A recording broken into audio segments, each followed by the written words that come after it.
we take that and deploy it into the field with kind of your sales reps that are actually on the ground, right? And so when you take these traditional businesses like distribution, manufacturing, etc., can we almost give these guys like an Iron Man suit to help to make sure that they know everything that's going on, that maybe they didn't do their homework, right? They're running from call to call to call.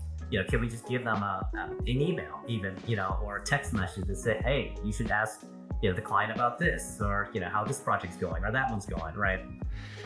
So today I get to sit down with someone I've known and worked with for a long time, Jae Lee from AAXIS. Jae, so nice to have you here. Jae and I go back a long time. Lots of projects, lots of clients, lots of companies that we've worked for. And obviously we've also seen some pretty radical shifts in how companies are like looking at this B2B e-commerce thing, digital transformation, and then we're moving into some new eras today that we're going to talk about. But Jae, this feels like a full circle moment. We've been working together for so long. I think to my knowledge, I think we met in 2012 when Endeca was purchased by Oracle and you were at ATG that was purchased by Oracle. Does that sound about right? That's exactly right. That's pretty crazy. So back then we were a part of Oracle Commerce doing some B2B work. I tell people all the time. So when I came into Oracle, we were doing 3% of revenue, 3% of new revenue at Oracle was B2B. And then within just a couple of years, it was well over 50% of the space.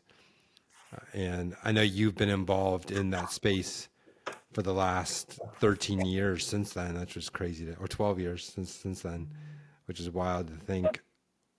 Talk about kind of your progression over the last decade and a half almost.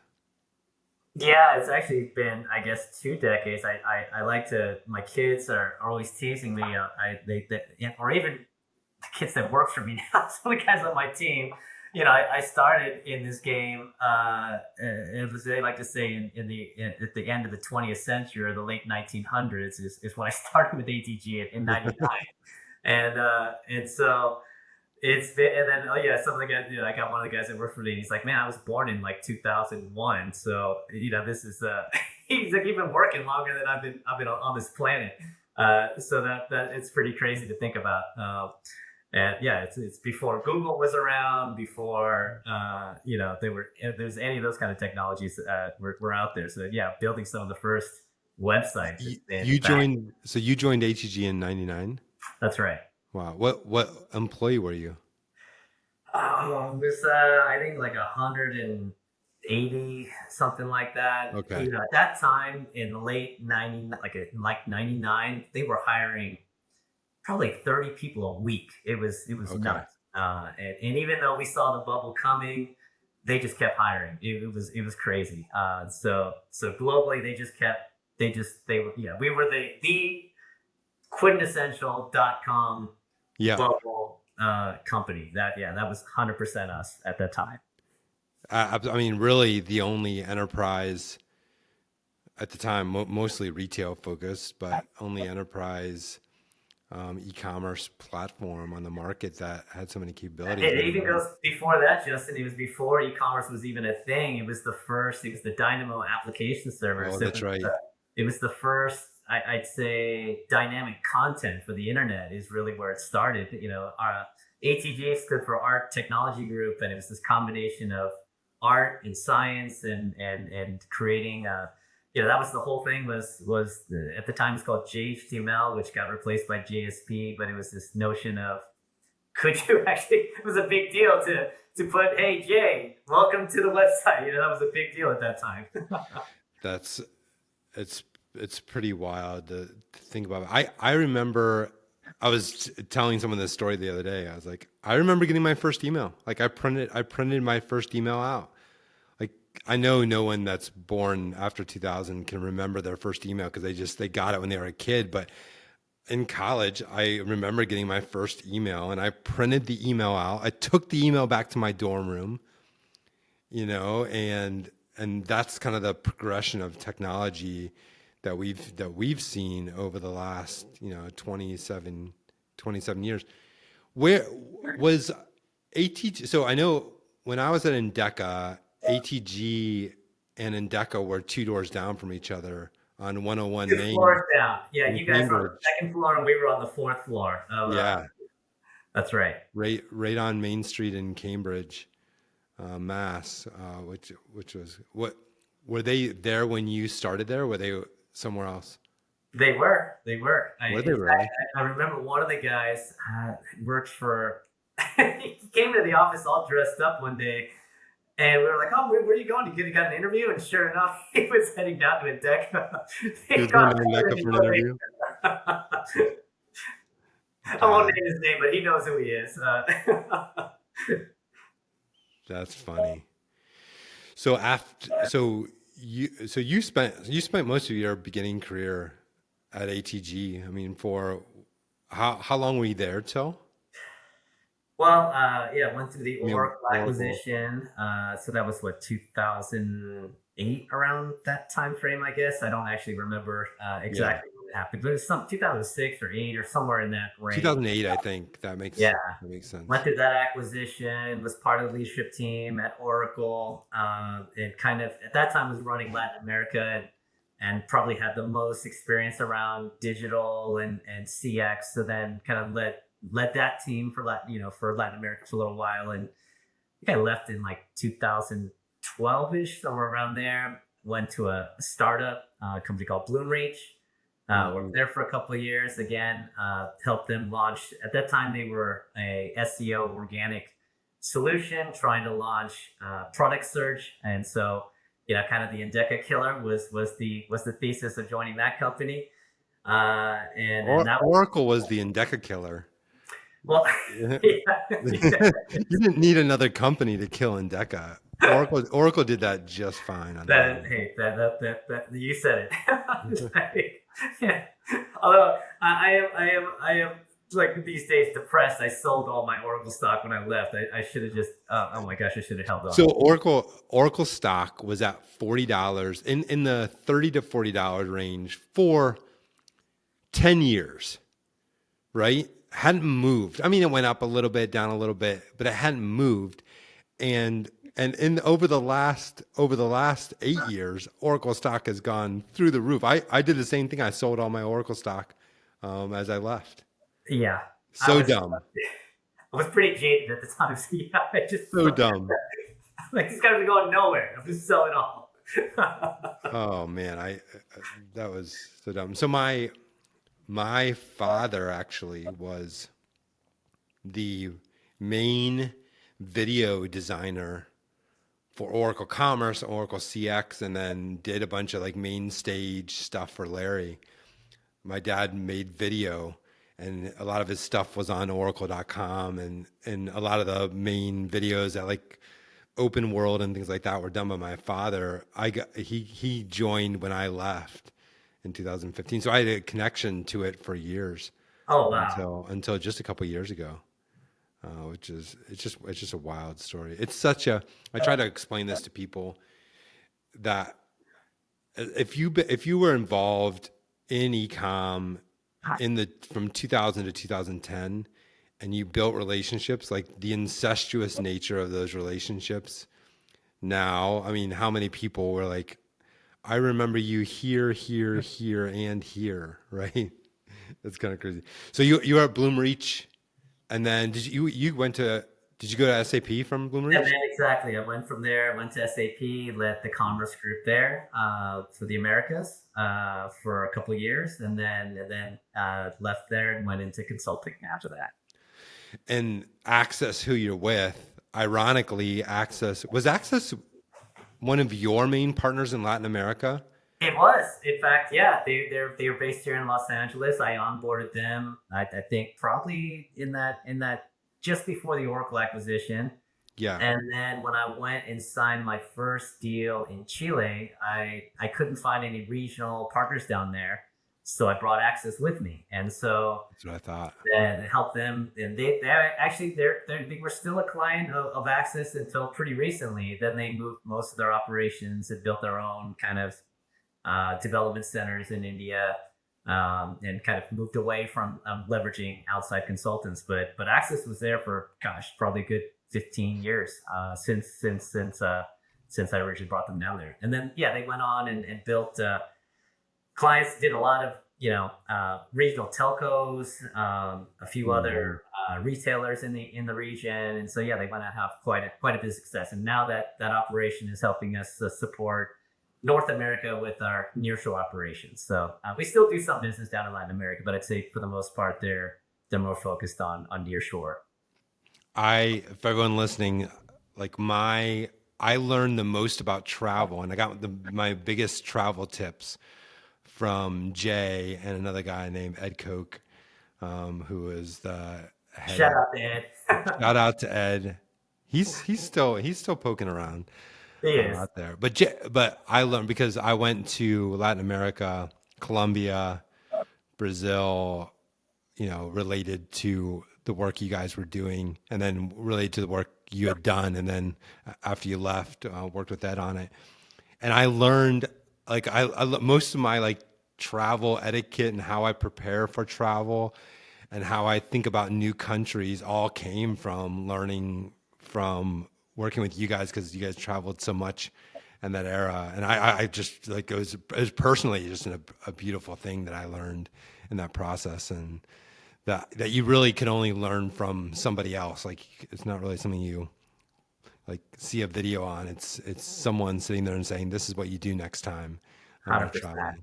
100%. Yeah, especially at that time, there wasn't a lot of knowledge, I feel like, in the region. These days, I don't know if it's social media or what, but it's completely different traveling now down there than it was back then. Mm-hmm. Which doesn't feel that long ago, but I guess it was. I was in Bogota, and the hotel left and said, listen, if you get into any trouble, call the hotel, we'll come pick you up. I was like, and I was coached on, being very careful.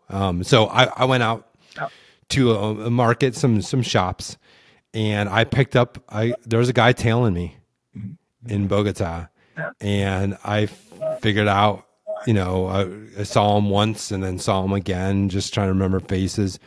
And so I tucked into the shop, called the hotel, and they came and picked me up. It's not as much of that anymore as it was back then. Yeah. Crazy.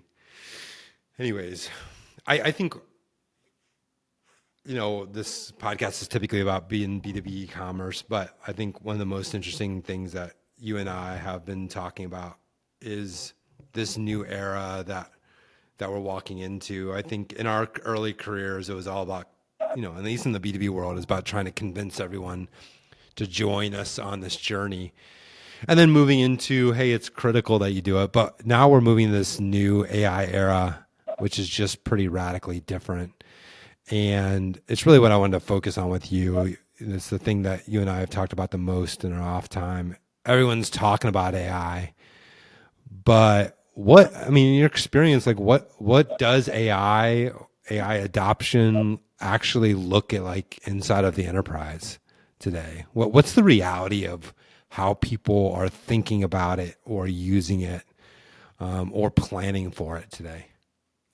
Yeah, it's been really, honestly, fascinating to see and witness. I mean, as we both know, the industries that we typically work in B2B, tends to be a little bit slower in adopting new technologies anyway.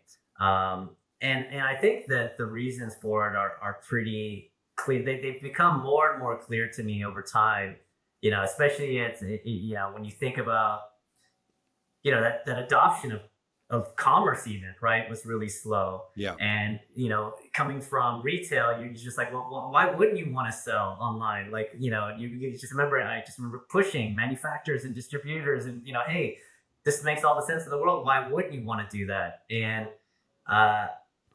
you realize over time that it's so highly personal that's why I feel like it was really slow to adoption, because there's so much nuance to how orders get fulfilled, where are they in a cycle with this particular client? Like if you think about, I don't know, building materials as an example, you might order 1,000 pallets of something, but you don't want all 1,000 right up front. You might need 100 at a time, given what point they are in their process, right? And a human would know that. And Joe, the guy they call, and he understands their process and how they buy and how they want that fulfilled and how they want it delivered. And so you can understand why this might be a little bit more challenging to do with technology and commerce. And I think the same applies with AI as well. And so you see this kind of adoption of AI that people always, especially over the last couple of years, everyone went out and signed an agreement with Azure or Chat, OpenAI, and they're doing. They just all get licenses. And okay, everyone, go try it out. Figure out something to do with AI and report back to me. And you just didn't see anything productive coming out of that, right? You just get a new technology or a tool and you hand it to pretty much everybody in the company, and some people adopt it, most don't. A lot of times, even if you have a great idea, it doesn't get adopted because people realize, oh wow, this is actually my job. This is what I do every day. And if this thing goes well, then I have I'm going to be out of a job, and so they maybe sabotaging things to an extent. What we see today is really the opposite of that. That AI, if set up properly, has the right context, that it actually creates more work, more meaningful work for the people on the ground. Their job will change, but it's actually they have to have a lot more critical thinking, and it allows them to do their job at a higher scale than they ever could before. But it just has to be positioned in the right way. And so what we work with customers mostly around is identifying what are those opportunities that AI can do at scale in the enterprise that you would never even think about doing before, just because you didn't have the time or the resources or the people or access to the data. I mean, there's a number of reasons why it hasn't been able to happen before. But how do we do things and really affect and make an impact to the business and drive EBITDA at the end of the day? Can we save you money? Can we make you more money? These are the two levers that we look at how do we kind of turn the dials on it. Do you see companies integrating AI into their operations, or is this still mostly experimenting, learning? No, in fact, that's exactly the only real way to implement AI, in my opinion, is to adopt it in the operations. Now, the piece of that AI that I think people need to understand is the change management aspect of it, right? Yeah. So if you have AI telling you, hey, you need to change the way you do procurement, you need to change the way that you do merchandising, you need to change the way that it's telling you what you need to do, but if you don't go and do it and implement it, then you're not going to get the benefit of what the AI is providing, right? So that, to me, the only in our business, at least, the only real way to get true value out of AI is to adopt it in the operations itself. It's not, you're not going to get real value out of AI, in my opinion, rewriting your emails or helping you write a LinkedIn post, which it's great at, or doing some research, which is also could be good at. But again, you need to fact check and make sure that it's not making things up and things of that nature, right? So it is the context of the training models and all those things make and the context windows and all those kinds of things are really important, right? So that you're getting the right results. The big question I have within that is that in the B2B e-com space, we talked a lot about the fundamentals of content data. I think about just two, right? Customer data and product content data, right? And how so many organizations don't have a practice around that. So they might have technology, they might have PIM. You mentioned change management. They might have a PIM and they might have a CRM or a CDP to collect that customer data.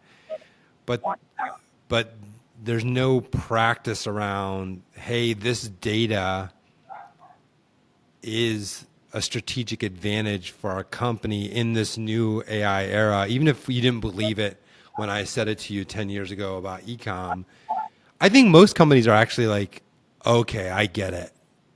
I haven't experienced a lot of companies being like, explain how this is strategic now. They understand, okay, AI is based off of knowledge, information, content, data. We don't necessarily have that, so I don't see that mismatch. But yet, that many times the foundation still isn't there. How much work has this pushed forward because of all these efforts around that the foundational stuff of like product content that is still foundational, but how much does it push forward have you seen? Yeah, it's really interesting. I mean, so master data management's been around for a while, right? Yeah. And it's one of these things where these projects are difficult for a reason, right? Because you have so many stakeholders within an organization with their own opinion of what the golden record should look like, right? So if you think about what a product is, well, you know, trying to get 5 different groups within a company to agree on, how to define that product and where the attributes should come from and what the data should come from and what the governance around, how do we make sure we define that golden record and how do we maintain that golden record, really difficult. And I think it's one of these projects that I think in most enterprises, everyone agrees is something they need to do, but it's like re-implementing ERP. It's something you don't do until you absolutely have to do it. Right, right. And so this is where AI, I think, has come in and created a lot of demand for doing these projects. And so what we do is kind of look at the end result of what you want to accomplish with AI, and we work our way backwards to just clean up the data that we need to get this, how we're able to move much quicker on these AI projects. So as opposed to saying, hey, look, you got to clean all your data up before we can even think about doing AI, we take kind of a different approach and say, all right, well, what is the result we're looking for? What AI initiative? Let's feed it enough data to reach that outcome. Reverse engineer what data do we need to clean up to get to that point. I do think, though, and you and I have talked a lot about this, that it's not the problem in the new stuff is that it's not data as much as knowledge that's really rich and interesting, right? Like, how is this product used and what applications does it use? Where has it been used in a bush fix, right? All that knowledge that exists in people's heads, that knowledge is the gold of AI, right? When we created our GPT for the association, we created it off of not Excel files. We created off of ideas and thoughts that we had generated over, the last 20 years. And that knowledge became that knowledge became the richness of the GPT more than just data would. And so now even getting companies to think about knowledge versus just data, I think is an interesting switch. 100%, and that's what we're really seeing, and I think we've discussed this one before. One of the projects we're working on, and actually we turned it into a product, in fact, where we've noticed, particularly in industries that have been, I'd say, dominated by kind of the boomers, right? Where plumbing, HVAC, etc., both on the practitioner side as well as on the distribution side, the guy actually in the distribution center itself. You might have an air conditioning unit that's from the 70s. And, that's right.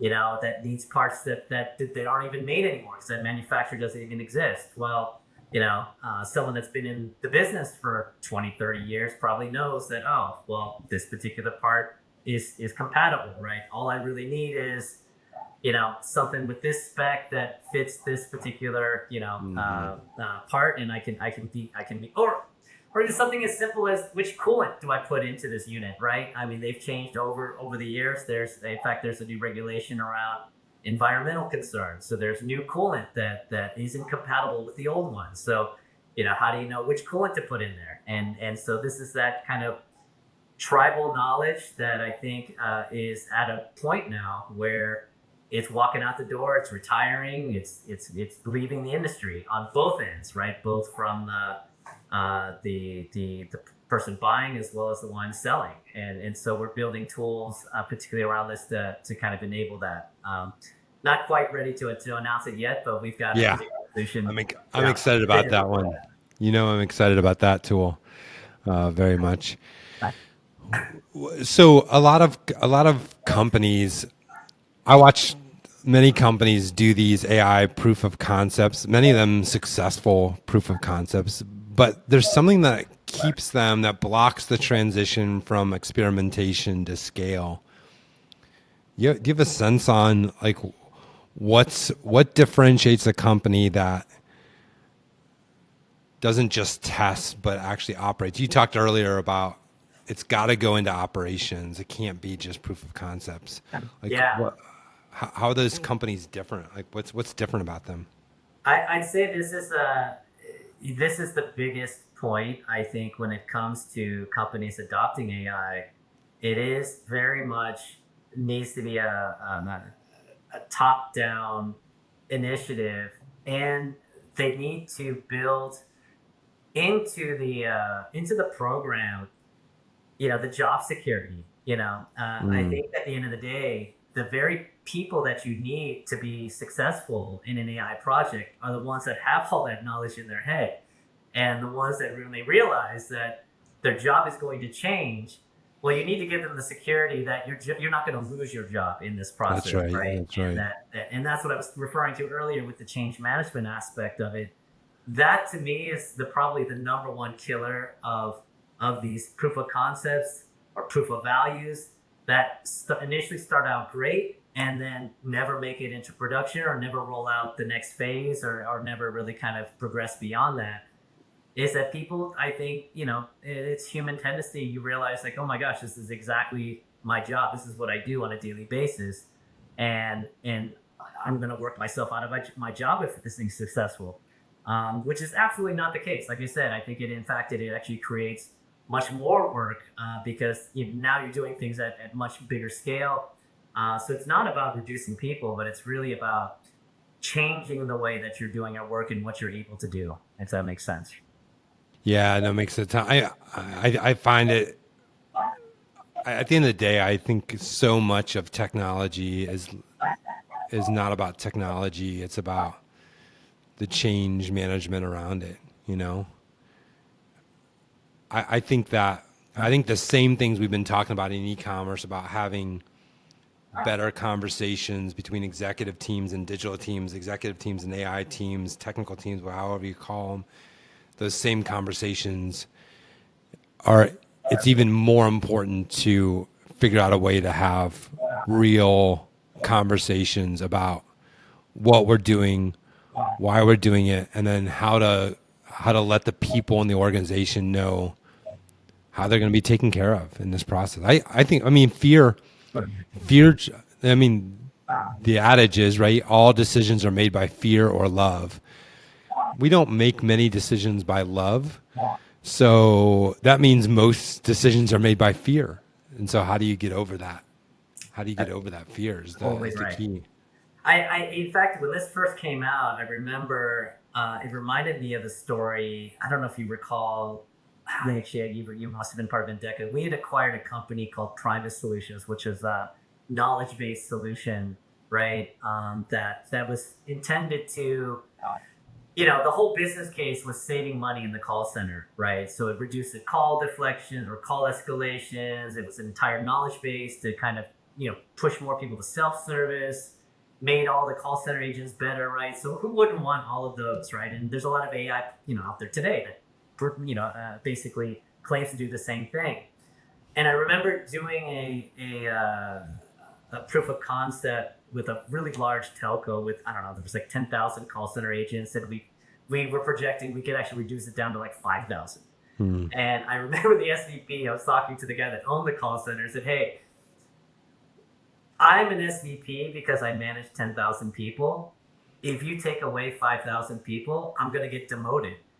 And so no, I don't want this Wow. project to be successful." There was a very human element to this thing, There right? is. It was just like, oh my gosh, like had not even thought about that, right? I just thought this is good for the company, must be good for you, good, you run a much more efficient organization, better customer satisfaction, all those kinds of things. But then if you're making less money, or there's governance around large companies like that, and you need to manage a certain number of people to be at a certain level, and so that's kind of what I was talking about with the change management, right? Even if it's the right thing for the company, it wasn't right for him, and he was the business owner. That's right. Let's talk about large language models, LLMs, because I think that's where most people are experimenting. I think most people are experimenting either in like tools that have AI features, or they're kind of going deep with one of the many LLMs that are out there, whether it's Gemini or Grok or ChatGPT or OpenAI, Claude, whatever it might be. How do you see enterprises actually approaching LLMs today? That's an interesting question. I think they're all approaching it. I think they're all trying it. That's for sure. They all either have, licenses they bought. Most of my clients are already Azure clients, as an example, so they get access to ChatGPT and one thing that I will say, I don't think that uh, ChatGPT integrated with legacy apps like Microsoft Office necessarily work well. Hmm. And I'd say this in general about AI. When you try to take AI and integrate it with a legacy platform or a legacy solution, or when we try to even use, the AI to write code against something like, let's say, ATG, Hmm. doesn't really work. Hmm. It's great at building things from the ground up, and if it's an all AI platform, I would say it's dramatically better. But then when you try to integrate with existing platforms, I think it's not nearly as efficient as people would like. Now, I guess to your earlier question around LLMs, this is where it gets interesting. I do see a lot of companies, large ones, setting up their private clouds because they want to be able to put their data in there, whether it's HR data as an example. So that's probably one of the bigger applications I've seen where they're again, this is where it kind of goes to somewhat job loss, where they're replacing some HR departments, right? Like, hey, I want to give this person a promotion as an example. Does he qualify? What are the policies? These are very procedural type of things, and Hmm. so they could upload these into a cloud and really have it all handled by like say a LLM, right? And you train it on a very specific task, very specific data. You lock down the data that only certain people have access to it. Um, so, but those nuances are the difficult pieces of it, right? Entitlement, security, et cetera. You got to build all of that into the model. And so this is where I think solutions like Palantir are really interesting because it has kind of an integrated AI platform. So we do Hmm. work quite a bit with Palantir, and we've seen a lot of success in that. Now, can you build this in any of the other platforms? Absolutely, right? They've all got the pieces, whether it's Google Cloud, Azure, et cetera. They've got all the components there, and you could build essentially the same stack, but it's not kind of integrated out of the box the way Palantir is. So Hmm. Palantir is a great tool for moving quickly to build those entitlement rules, security rules, even down at the row level. That's the nice thing about using something like that. But yeah, that's a challenge I see that in general when people are adopting LLMs, if it's if the data set's too wide, then it's more apt to things like hallucinations, et cetera. There's liability and all those kinds of things. So you got to be very narrow with the scope of what you're trying to accomplish and make sure that you're training the model properly. So that's where I would say the scaffolding. That's where most of the work goes into. When I would say deploying of AI is probably the right way of describing what we do Yeah, come in. I think you can centralize your knowledge, but then deploy agents or a GPT directly at a subset of that knowledge with a specific use case. Is that a good way to say Yeah, that or rephrase that? exactly. And the real work is really just how do you organize that knowledge? How do you Hmm. make sure you have the right security around it, the right entitlement around it, all those kinds. That's where I'd say the most of the work goes into. The LLM itself, the AI piece, is like the easiest part of it. What are some of the real use cases that you're seeing getting deployed out there?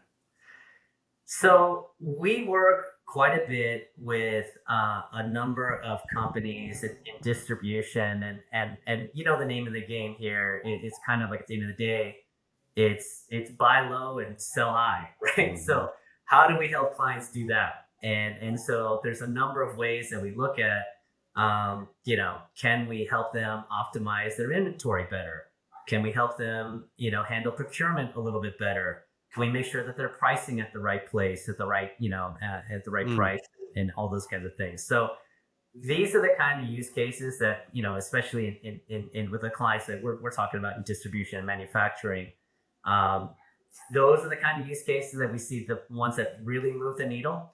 There are a lot of other, I'd say, kind of use cases around, sales optimization.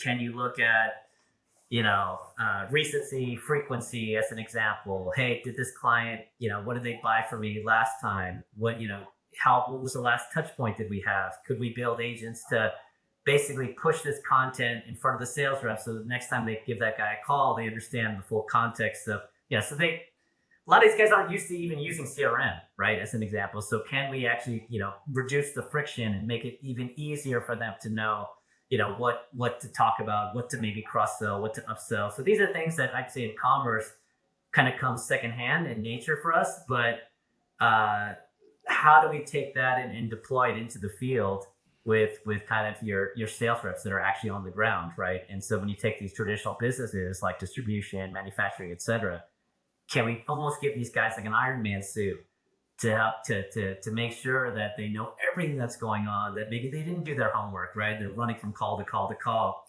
Can we just give them an email even, or a text message that say, hey, you should ask, the client about this, or, how this project's going or that one's going, right? Mm-hmm.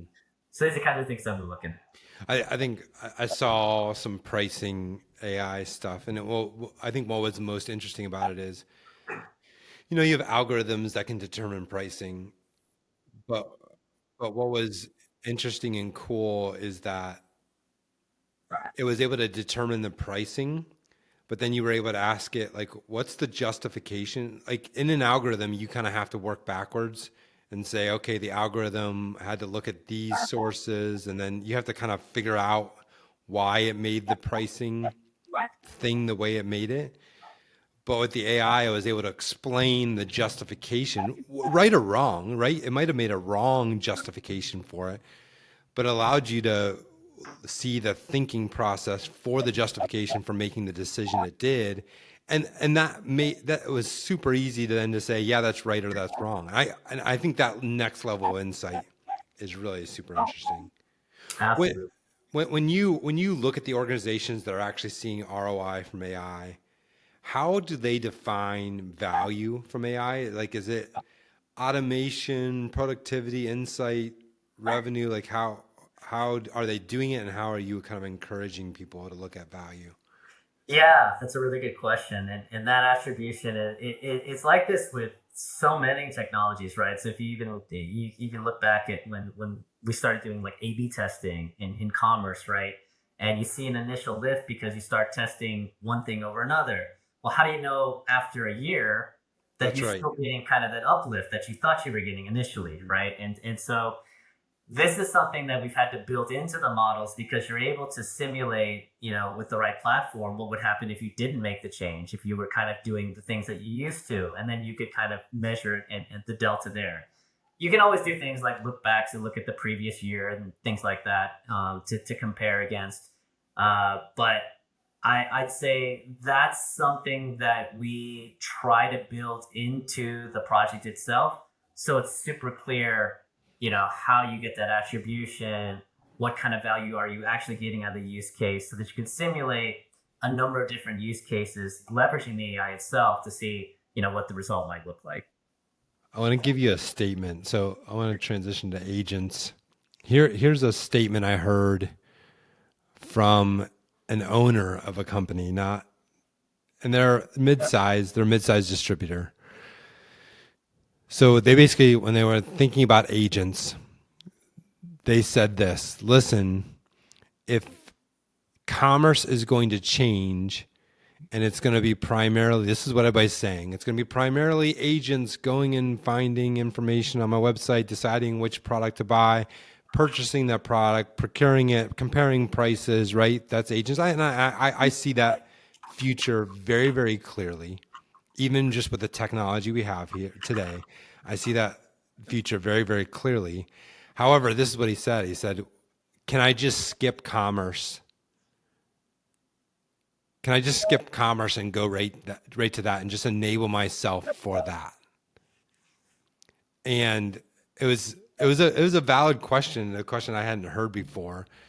Basically, like, can we skip this project that we wanted to do, that everybody's telling us we want to do, and just jump to the new thing? What's your reaction to that?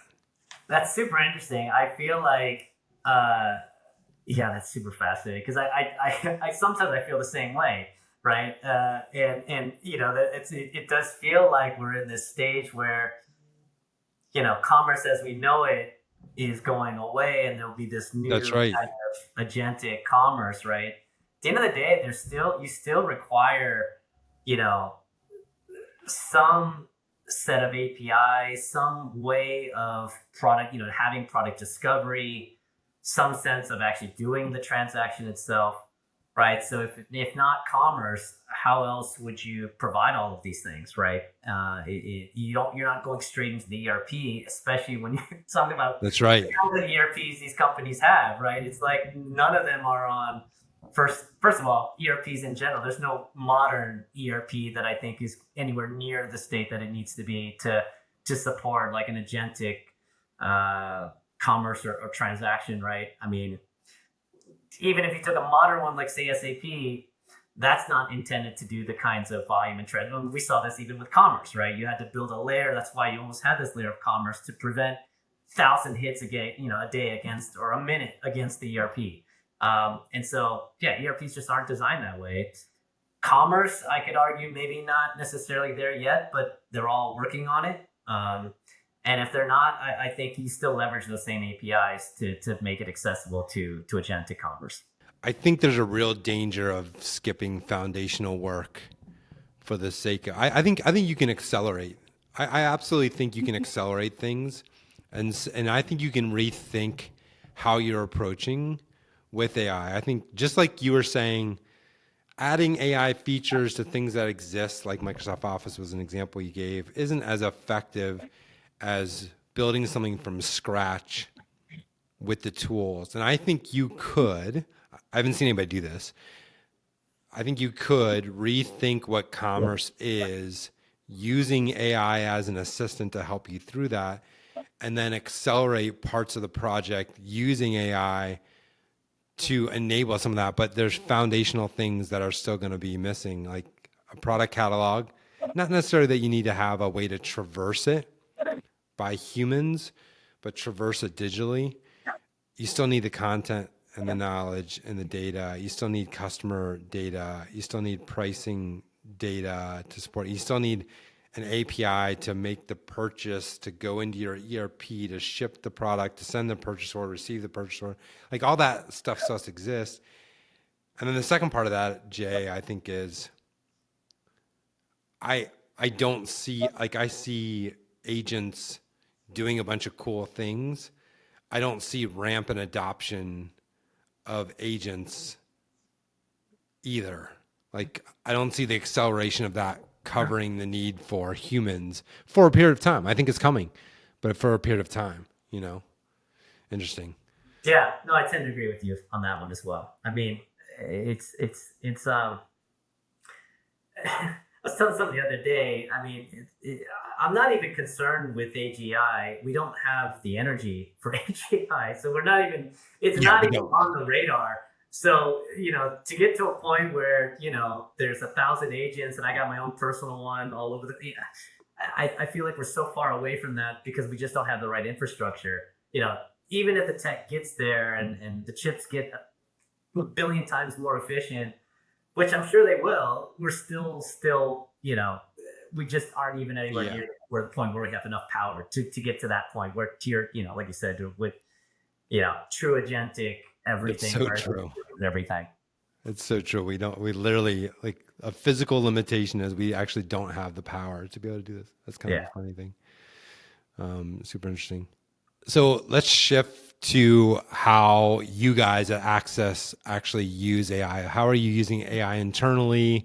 Speed up delivery, code quality, consulting. How are you guys actually implementing it yourself? Or do you just tell people to do as I say, not as I do? Or do you say, no, do as I do? Yeah, that's a great question. This is a great question. In fact, I think this is an area that I think a lot of people struggle with. That it's one thing to say from the top, "Hey, we're all going to be adopters and users of AI. You guys all go do it, right?" And I feel like that's actually what happens to a lot of our clients. Where, "Hey, I just signed this $1 million deal with OpenAI. You all have licenses now. Go figure out what to do with it, right?" Or Mm-hmm. did the same thing with Azure. Like everyone's got a license now. Incorporate it in your daily routine, right? And these things, yeah, you might have a few people that go do some experiments and do some things that are interesting, and some may move the bottom line that others don't. I'd say at Axis, we really do want to be leaders in this space, and it's not been easy. I'll be honest. We've actually had to transition a number of people out of the company where we don't feel like they had the right skill set, and we're trying to find the right people and skills that we need in the company to move the company forward in this area. So we have an entire R&D lab that is looking at every single point of the software development lifecycle. So everything from requirements gathering from our business analysts and project managers to the way that we document, to the way that we write test scripts, to the way that we write code. Every single one of these areas, we're constantly looking and evaluating, researching what are the best tools and how do we optimize this? Because I do think there's going to be quite a bit of just disruption in this space that we're in as a consulting company, as a system integrator, where that model of charging for hours and people and time and materials, I think that's going away. Mm-hmm. And our clients are demanding more efficiency through AI. If they keep hearing, well, AI is supposed to make this so much easier, then why am I still paying, $2 million for a commerce implementation, right? Which is, let's say, a very traditional model. So we've now looked at reevaluating, do we have the right people, the right resources, the right process, and how does this change with AI? So it's something that we always constantly looking at it.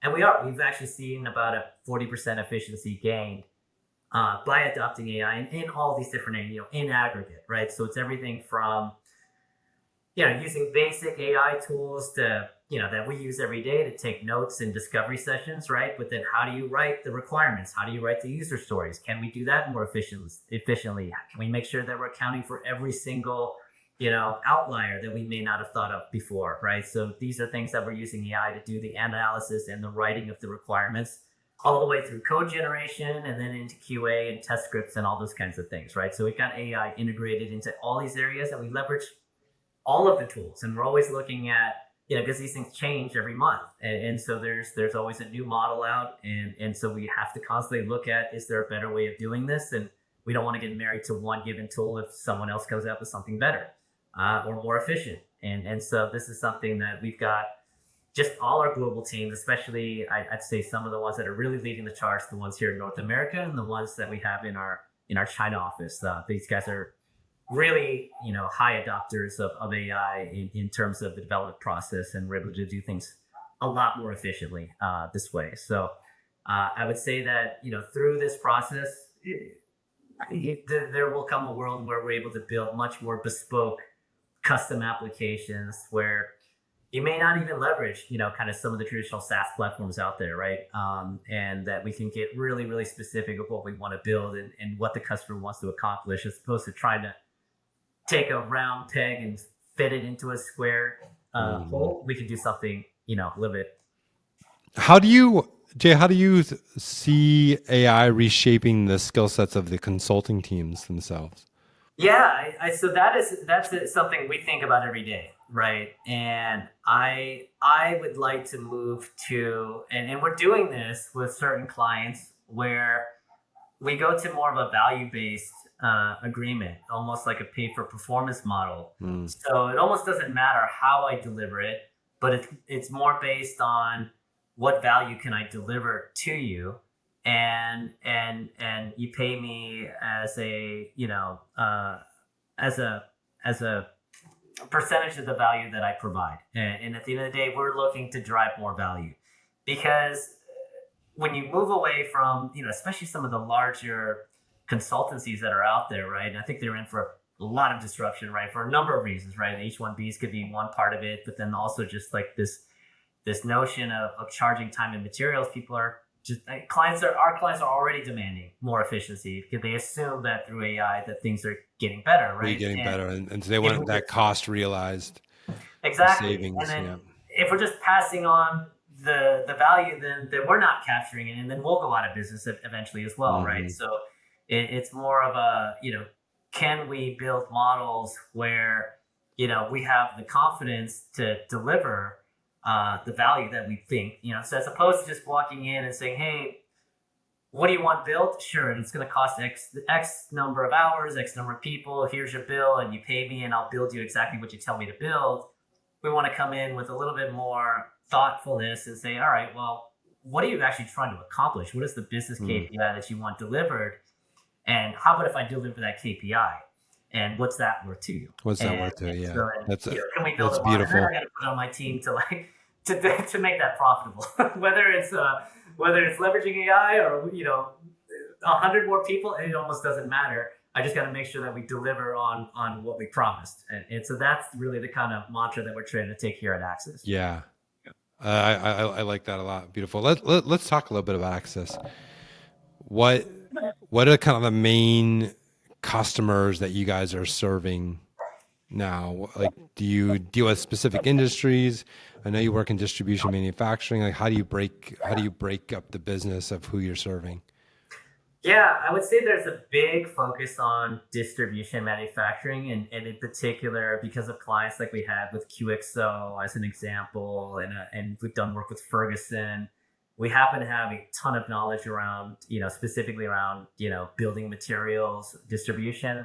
There's just so many unique challenges, like I was referring to earlier, in this space, right? Where I think it's a very traditional business that hasn't made this kind of leap into digital transformation, and for good reason, right? I mean, if you think about, like I was talking to Khalid from QXO, and he was mentioning, even if you buy 1,000, or a pallet, whatever, 100 pallets of roofing material, you're not going to want all 100 on the same day. You're going to want that spread out based on how your job is scheduled.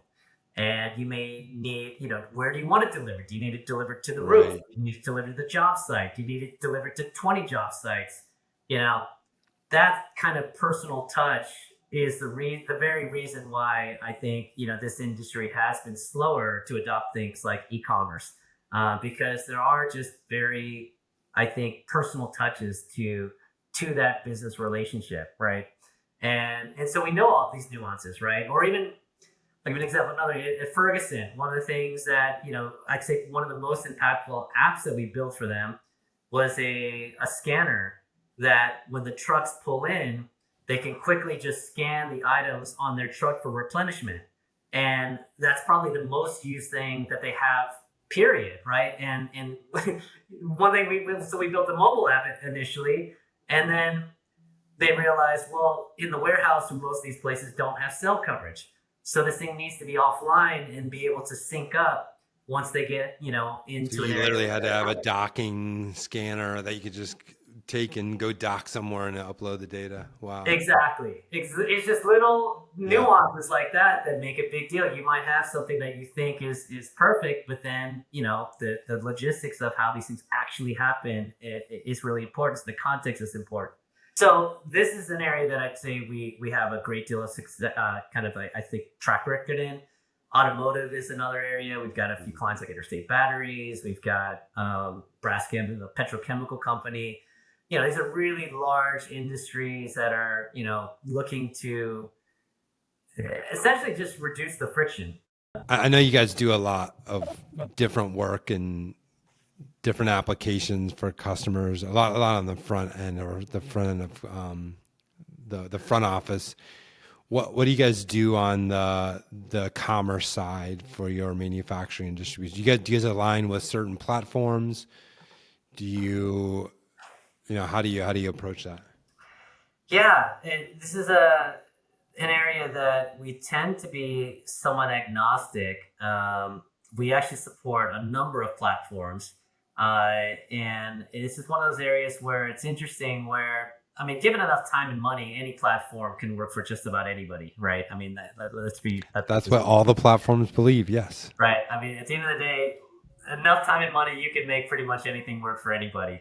But there are definitely pros and cons to each, and there are definitely, I'd say, unique things about different platforms that people tend to gravitate towards, and so we tend to help our customers kind of find the right one that fits with them. But we support, on one end, the microservice kind of commerce tools. The QXO as an example is on commerce tools. All the way to the other extreme with Shopify that is really serious about B2B. And we've built, just given our experience in B2B, we built kind of a we call Streamline, which essentially fills a lot of the gaps that in B2B that we felt like were missing out of the current offering. So we worked really closely with the product team over at Shopify. So we added things like subscriptions, as an example, that they didn't have. Added that into our platform. There's some things around just the way that Shopify handles organizations and the people. So we built a framework around that because that tends to be a little bit more complex in B2B than what Shopify comes with out of the box. And that's also tied to how you handle payments and a number of other things within Shopify. So it's kind of a really important piece, a component to what we built there. And then there's everything kind of in the middle. We've got like Oracle Commerce, as an example.